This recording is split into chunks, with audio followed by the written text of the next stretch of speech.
Ya, Assalamualaikum warahmatullahi wabarakatuh dan selamat sejahtera. Okay, bagi seksyen 10 dan 11 UHID ataupun pemikiran sains teknologi ataupun dikenali sebagai biasa kita panggil PST lah. Pemikiran sains teknologi. Okay, hari ini uh, seperti yang janjikan saya buat kelas asynchronous, maknanya saya recording dan kamu akan dengar, kemudian saya akan sediakan satu platform untuk kamu buat kerja perkumpulan lah. Okay, dan jadi saya akan bentangkan pada hari ini ada berkaitan tentang topik yang keempat. Dan ini secara ringkas saja, maka untuk lebih penerangan nanti kita perlu pada latihan dan kemudian kamu akan buat secara berkumpulan. Jadi itu lebih ingatlah bagi kamu untuk topik UHID ni. Okey. Jadi saya bentangkan UHID yang topik yang keempat. Okey. Bismillahirrahmanirrahim.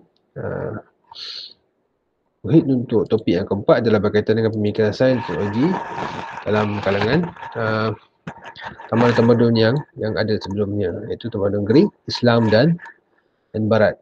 Dan I think saya fikir tamadun Islam tu banyak orang dah tahu, cuma yang perlu detailkan adalah tamadun Greek dan juga Barat. Okey. Dan sini ada 3 bahagian sebenarnya untuk semua topik yang keempat ni.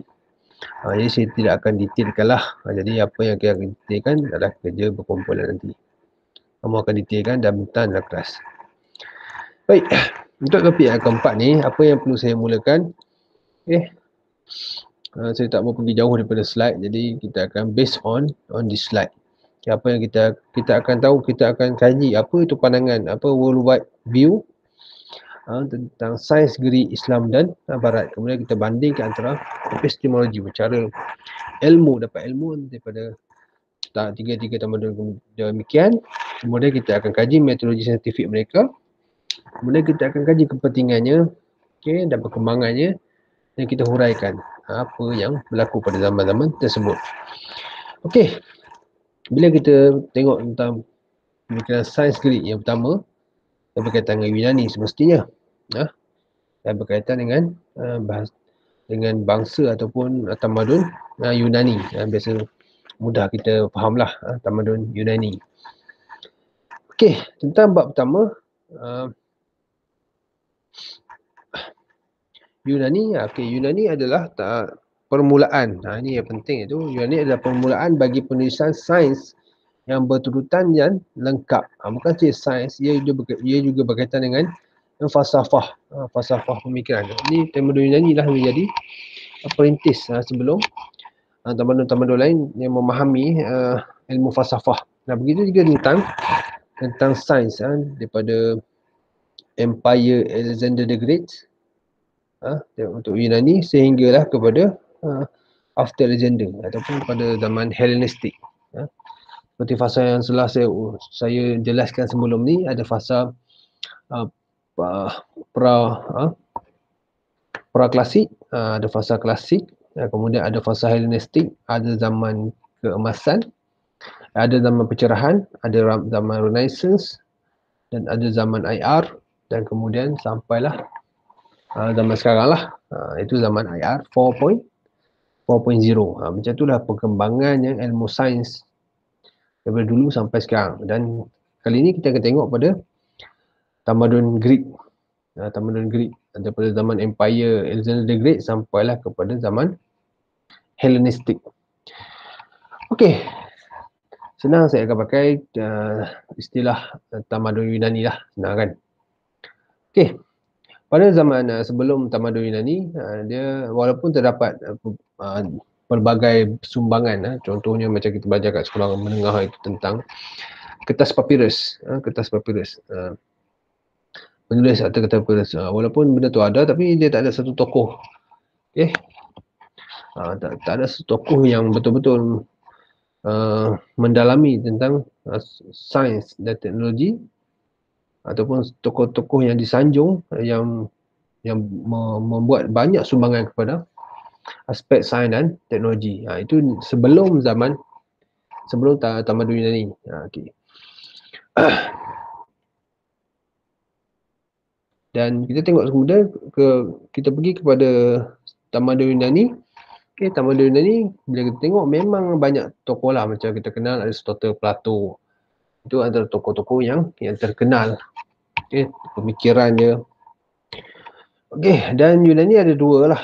Dua yang antara yang asal dengan Hellenistik, iaitu Greek campuran. Okey, jadi apa yang kamu perlu ingat adalah nama-nama ni lah. Nama Thales, Aristotle, Plato, Pythagoras ini termasuk dalam Yunani Hellen. Kalau Archimedes, Ptolemy dan Galen ni termasuk dalam Yunani Hellenistik. Yunani yang bersifat Hellenistik, iaitu campuran. Dan apa yang berlaku pada zaman Greek? Pada zaman Greek. Jadi apa yang berlaku sini adalah ada beberapa ahli falsafah ataupun tokoh-tokoh yang cuba memberi pandangan tentang alam. Cuba memberi pandangan tentang alam, pandangan sendiri. Jadi macam-macam lah pandangan yang terkeluar. Contoh Anaxagoras, Leucippus, Aristotle, kemudian Stoic dan Copernicus. Okay. Dan daripada pandangan inilah yang seterusnya menghasilkan beberapa ciptaan seperti putaran bumi dan mengelilingi matahari dan sebagainya. Okey. Ini antara yang berlaku, gambaran yang berlaku pada zaman tersebut. Macam mana nak mengeluarkan buah fikiran ni, mestilah betul-betul melalui dia punya proses berfikir lah. Falsafah kan. Dia mesti ada satu proses berfikir untuk berfikir tentang kejadian ataupun alam. Okey. Itu adalah tentang teras pemikiran. Teras pemikiran. Itu ada zaman Yunani Hellen yang asli, kemudian ada Yunani yang campuran. Okey. Kemudian ini antara pandangan-pandangan alam daripada sejarah negeri. Okey. Ada macam-macam pandangan. Kemudian kita pergi pada teras pemikiran. Teras pemikiran, kalau sumber pemikiran ataupun epistemologi zaman Yunani, mestilah berkaitan dengan falsafah. Mestilah dia banyak melalui pemikiran secara falsafah. Dia buat keluar teori-teori yang bersifat ilmiah. Tapi berdasarkan dia punya pemikiran. Dia tak ada lagi panduan wahyu. Tapi masih berdasarkan kepada pemikiran sendiri. Tapi dia keluarkan itu adalah satu bentuk pandangan yang kompleks lah, sebab dia berbentuk sebagai falsafah. Orang zaman tu mungkin tidak boleh brain lagi apa yang dia cakap. Tapi orang yang kemudian kita boleh nampak macam mana yang diucapkan oleh sarjana Greek, iaitu alam ni ada dua alam. Okey, satu alam ideal, satu lagi alam reality. Dan apa yang kita kejar adalah alam ideal. Mungkin pada zaman tu tak nampak lagi apa yang cuba diperkatakan oleh beliau, oleh tokoh falsafah Greek.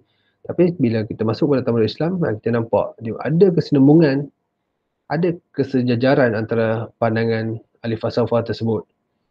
Mana dia antara alam dunia dengan alam akhirat. Yang hakiki adalah alam akhirat. Ini nampak ada kesejajaran, ada kesejajaran antara pandangan tersebut. Itulah yang membentuk sebagai pandangan alam di kalangan ahli falsafah Greek. Okey. Sumber ilmu yang ni adalah daripada inteleks lah, daripada gaya inteleks. Okey. Dan dia punya pengalaman. Itu yang sumber ilmu ataupun epistemologi. Ini macam contoh mengembara dan semua ni adalah perkara biasalah untuk mencari ilmu. Dan apa yang penting adalah orang ini begitu maju dalam bidang matematik. Matematik dan mencapai kegemilangan dalam bidang geometri. Yang mereka ambil daripada tamadun sebelumnya, iaitu Mesopotamia. Dan geometri ini untuk ukur sawah. Dan kemudian ada lagi bidang matematik, bidang astronomi. Okay. dan apa lagi, dan juga untuk penulisan sebagainya lah, dia ambil daripada tamadun Mesopotamia, daripada apa, kaun daun papirus dan sebagainya. Jadi itu juga memberi kesan daripada Mesopotamia pergi pada Greek yang lama. Kemudian baru masuk yang Greek yang baru. Macam tu dah berkembangnya daripada tamadun-tamadun yang sebelumnya. Okey, ini sumber perubatan. Sumber perubatan maknanya pada zaman Greek tu telah ada karya-karya yang menyebutkan tentang perubatan. Contohnya Hunain ibn Ishaq, ini satu tokoh Arab lah, yang menterjemahkan kitab-kitab perubatan yang ditulis oleh Hippocrates dan Galen. Dan tamadun Greek sudah berupaya untuk mengeluarkan kitab-kitab perubatan. Okey. Dan orang Arab sendiri lebih kenal perubatan Yunani dan Parsi sebelum kedatangan Islam. Sebelum macam contoh satu hadis Nabi yang cakap tentang berubatlah kamu dengan bekam dan sebagainya, tapi janganlah berubat dengan api, kerana itu tidak berapa elok lah berubat dengan api, kerana api sifatnya membakar, panas. Itu contoh perubatan orang dahulu. Tapi kemudian Nabi masih bagi buat lagi, tapi bukan secara mandatory, dan hukumnya adalah makruh. Okey, carilah ada perubatan yang tidak menyakitkan. Okey, kemudian pergi kepada metodologi. Jadi kita pergi pada pandangan apa, worldwide view tamadun Greek melalui tokoh-tokohnya. Kemudian kita pergi pada sumber ilmunya, maknanya kita tahu daripada tamadun Mesopotamia, daripada tamadun sebelumnya, dan apa-apa yang penulisan-penulisan daripada tamadun sebelumnya diambil dan digarap dalam tamadun Greek tu. Dan terdapat bukti juga daripada sumber perubatan seperti yang diterjemahkan oleh ilmuwan Arab. Itu antara yang terjadi pada tamadun Yunani. Dan bila kita lihat kepada metodologi pemikiran sains Greek, metodnya adalah kebebasan berfikir. Maknanya mereka bukan berasaskan kepada agama. Jadi kebebasan berfikir, menggunakan akal dengan seguna-gunanya lah. Okey.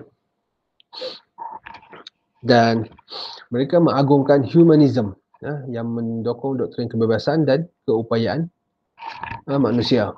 Itu yang mana kamu boleh nampak lah apa yang berlaku pada tamadun Yunani adalah berkaitan dengan kebebasan berfikir. Manusia ni superior, dia boleh berfikir sejauh mana pun, dan mereka tidak akan tunduk kepada agama. Okey. Nah, itu sebab kadang-kadang ada yang sama dengan agama, ada yang tak sama, sebab tiada landasan untuk mereka berfikir. Tak ada panduan, tak ada manual, dan mereka boleh berfikir tentang apa saja benda. Itu metodologi pemikiran mereka. Okey. Jadi tentang falsafah Pythagoras tentang Islam ni, tentang alam apa semua ni, dia boleh jadi sama ada daripada pandangan tamadun sebelumnya ataupun pandangan oleh ilmuwan daripada tamadun yang sebelumnya, seperti tamadun Mesopotamia. Dan satu lagi boleh jadi dia juga daripada proses berfikir oleh tokoh tu sendiri. Okey. Maka jadilah dia benda-benda yang ada sama dan ada yang tak sama. Okey. Mana bila kita tengok pandangan Pythagoras tentang alam, dia ada sama dengan Islam, seperti dijadikan berpasangan, kemudian bentuk sfera, kemudian alam ni ada alam roh tu yang wujud, yang kekal abadi. Okey. Dan ada juga yang tidak sama. Tapi ini untuk kita pengetahuan lah, macam mana nak kena pandangan-pandangan ahli falsafah terdahulu tentang alam. Okey. Terus pemikiran sains Greek. Okey, macam mana dia berkembang? Orang Greek, kalau teras yang pertama agama, tapi dia bukanlah beragama. Dia hanyalah ada dewa. Macam mana?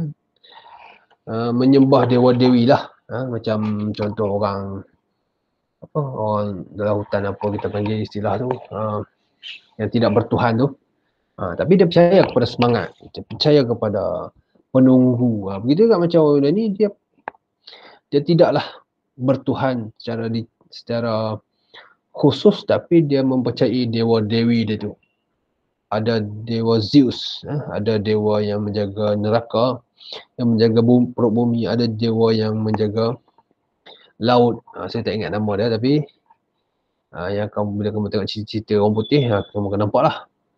Okay, yang paling terkenal adalah Zeus lah. Okay, yang paling hebat sekali lah. Itu adalah dewa dewi dalam tamadun Greek. Okay, dan yang Greek, dia tidak percaya kepada Tuhan lah, kepada Tuhan yang satu itu semestinya. Kemudian tidak percaya kepada makhluk gaib, tidak tiada nilai akhlak yang baik ataupun buruk. Tak ada batasan lah. Okay, apatah lagi tentang alam akhirat. Okey, kemudian yang kedua yang mendorong kepada pemikiran sains Greek adalah daripada aspek bangsa. Okey, Yunani Greek tu berasal daripada bangsa Aryan. Bangsa Aryan. Bangsa ni banyak dihuraikan oleh ilmuwan-ilmuwan bangsa Aryan. Dan kamu boleh tengoklah apa yang dari asal mana bangsa Aryan tu sendiri. Dia perancangan tu cukup menarik lah untuk kita faham apakah yang sebenar-benar dimasukkan dengan bangsa Aryan. Okey. Dan sama seperti mana tamadun-tamadun yang lain, maka mereka, orang yang datang tu berasimilasi dengan orang setempat, jadi membentuk satu bentuk ketamadunan, satu bentuk kota. Itulah yang sama berlaku kepada tamadun Greek. Okey. Ini percampuran asimilasi antara Aryan, non-Aryan dan Magna Graecia. Mana asimilasi antara tiga ni membentuklah tamadun Greek. Itu juga yang berlaku di Malaysia. Okey, jadi kita ambil poin-poin yang mudah faham saja. Okey, kestabilan politik contohnya. Okey, kestabilan politik maknanya di bawah pimpinan Alexander the Great. Alexander the Great ataupun dikenal sebagai Iskandar Zulkarnain. Tapi ini bukan Alexander Zulkarnain. Ini bukan Iskandar Zulkarnain yang buat tembok pada Yajuj-Majuj tu. Ini lain. Ini lain. Okey. Orang biasa panggil, orang tak panggil lah Iskandar, orang biasa panggil Alexander the Great. Okey. Jadi zaman pemerintahan dia lah, daripada zaman awal pemerintahan Alexander the Great sampailah kepada daripada Alexander the Great sampailah kepada tamadun Yunani tu dah establish. Itu zaman dia lah, ni Empire Greek. Daripada Empire Alexander the Great sampailah zaman Hellenistic. Zaman Hellenistic. Itu yang berlaku pada zaman Yunani. Okey.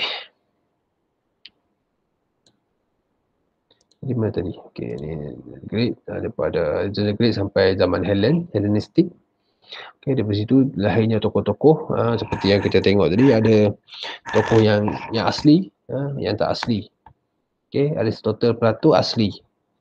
Ptolemy, Archimedes tak asli. Tapi kita dalam satu tamadun yang sama lagi lah. Okey, kemudian peranan pemerintah.